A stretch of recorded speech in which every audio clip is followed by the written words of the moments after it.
اور اذا کے بعد جب ماضی آ جائے تو وہاں اکثر و بیشتر اہل عرب ارادے والے فعل کو مقدر مانتے ہیں کہ اے اذا اردت ان تقرأ القرآن، کہ جب قرآن کریم کو پڑھنے کا ارادہ کرو تو پہلے ہی کہ استعذ باللہ من الشیطان الرجیم، اور کیا بات لکھی آگے کہ جہاں جہاں تم استعاذہ کرتے رہو گے اور شیطان مردود سے اللہ کی پناہ طلب کرو گے تو فرمایا انہ لیس لہ سلطان علی الذین آمنوا وعلی ربہم یتوکلون۔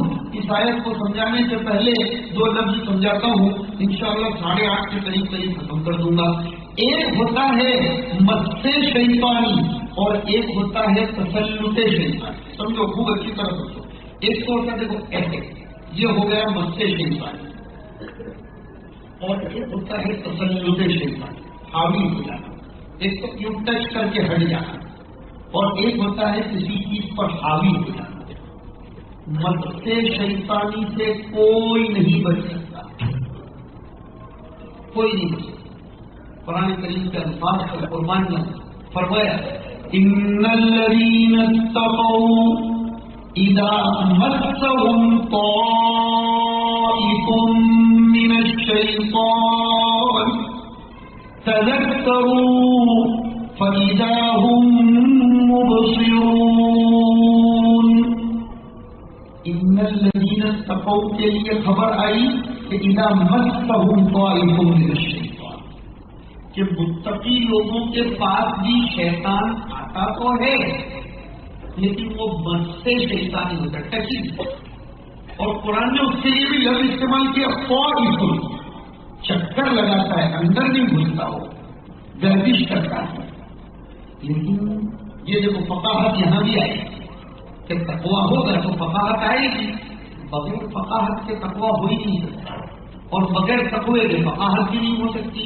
اور یاد آیا ماشاءاللہ آپ لوگوں کی برکت سے کہ امام صاحب نے فقاہت کی تعریف تقوی سے تو فرمائی، معرفت النفس ما لہا وما علیہا، اور معرفت ہی تو نام ہے تقوی کا، وہی تو بات کہہ رہا تھا۔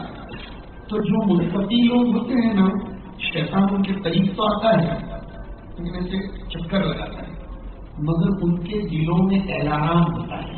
کن کے دلوں میں؟ متقیوں کے دلوں میں۔